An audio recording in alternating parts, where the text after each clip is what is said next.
Brojne suplementi koji nam se pojavljuju na tržištu također su jedan veliki mamac za sve naše bolesnike. Tu treba biti vrlo oprezan i pažljivo odabrati sve nutrijente koji nam se nude. Dokazano je da vitamin D, naravno i vitamin C, mogu značajno doprinijeti u očuvanju imuniteta naših bolesnika.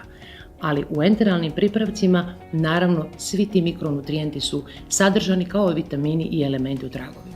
Brojne studije su također pokazali blagotvorni učinak omega-3 kiselina koje se nalaze naravno u našoj plavoj ribi i ona je svakako za preporučiti kad govorimo o uravnoteženoj prehrani, ali moramo naglasiti da svi enteralni pripravci sadrže upravo i tu omega-3 masne kiseline koje nam potiču naš imunitet i naravno smanjuju upalu.